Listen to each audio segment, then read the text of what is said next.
Look closely at your own mind right now. There is a voice inside your head that never stops talking. It comments on everything you do. It judges everyone you meet. It constantly replays old, painful arguments from 3 years ago. And it projects terrifying, anxious scenarios about a tomorrow that hasn't even happened yet. It is a relentless, compulsive, unstoppable stream of thought that dominates your entire waking life. For most of your life, you have assumed that this voice is you. You believe that you are the one generating these thoughts. You believe that you are the anger, you are the worry, and you are the ambition.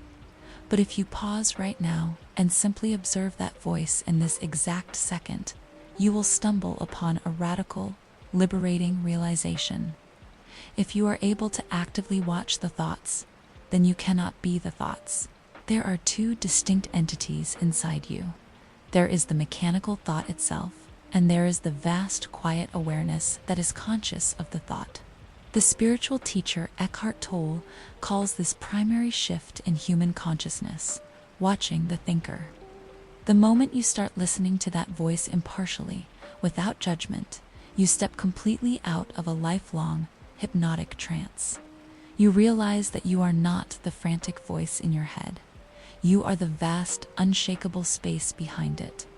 The mind is merely a temporary storm raging on the surface, but you are the ocean depth underneath. Once you discover that you are not your mind, a deeper, much more unsettling question inevitably arises. Why does the mind choose to be so incredibly cruel to us? Why does it keep us awake at 3 a.m., fueling our anxiety, dragging up past embarrassments, and whispering that we are failing? We assume the human mind is a tool designed to make us happy, fulfilled, and at peace. But the mind's primary evolutionary directive is not happiness. It is survival. And to the primitive survival brain, safety is entirely dependent on what is predictable and familiar. Tolle reveals a terrifying glitch in human psychology. The egoic mind prefers a familiar hell over an unfamiliar heaven. If your childhood was defined by chaos, if your early adulthood was defined by rejection, or if your recent corporate years have been defined by intense performance anxiety, your mind adapts to that specific frequency. It builds its entire identity around that pain. It knows exactly how to survive in stress, so it actively keeps you stressed to keep you safe. Unhappiness becomes comfortable. Stress becomes a psychological security blanket. Worry becomes your internal home. The mind will actively sabotage a peaceful, successful situation because peace feels alien to it. Peace feels unpredictable. And to the ego, the unpredictable represents an existential threat. You don't stay in toxic loops or anxious habits because you want to suffer. You stay because your mind is absolutely terrified of who you would be without the suffering. This is the exact reason why modern self-improvement culture fails so many high achievers. You try to logically change your habits. You try to force raw optimism. You try to build a new life situation through sheer willpower. But you are trying to heal using the exact same mind that created the sickness in the first place. The mind operates exactly like a vintage record player with a deep, permanent scratch in the vinyl. Every single time you try to play a beautiful new song, the needle inevitably slips back into the old, familiar groove of unworthiness, exhaustion, and anxiety. You become literally, biologically addicted to your own emotional stress.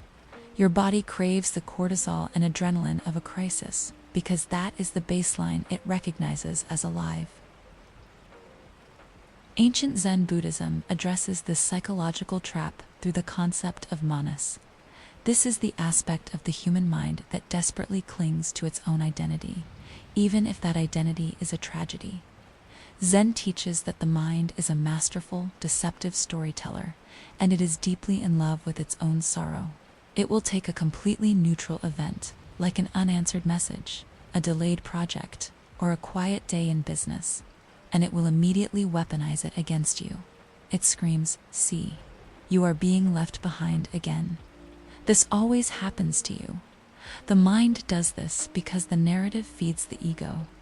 The story makes you feel solid, even if it makes you feel completely miserable. The ego needs a problem to fight against in order to maintain its boundaries. Without a problem to solve, without a trauma to nurse, without a horizon to chase, the egoic mind begins to dissolve, and it will do absolutely anything to keep that from happening. So, how do you break a deep biological addiction to a familiar hell? How do you slip the leash of your own subconscious programming? You do not do it by fighting the mind. You do not do it by arguing with the inner voice or trying to suppress your negative thoughts with artificial, positive affirmations. Fighting the mind only gives it more of your valuable energy. It keeps you locked directly on its battlefield, playing a game you are designed to lose. The escape hatch is much simpler, yet it requires absolute discipline. You change your relationship to the thought. Instead of reacting to the voice, you simply observe it. When an anxious thought arises about your future or your worth, you don't chase it down the rabbit hole. You don't build a massive story around it. You look at it calmly and you say to yourself, there is that old loop again. My mind is trying to make me feel unsafe because safety feels unfamiliar to it. In that exact split second of pure observation, a profound spiritual shift occurs. You have broken the identification. You are no longer the anxiety. You are the pristine awareness witnessing the anxiety. You are the infinite sky, and the anxious thought is just a dark rain cloud passing through you. Clouds cannot hurt the sky. The storm cannot break the space in which it takes place. You are not your mind. You are the absolute stillness that remains when the mind finally stops talking. You do not need to fix your entire history. You do not need to solve every imaginary problem your ego invents tonight. You just need to step back into the witness box and watch the show. For the remainder of this night, stop believing everything you think. When a thought tries to drag you into an old, familiar pattern of stress and performance pressure, let it pass. Let the rain wash away the stories. Step off the exhausting treadmill of your own commentary.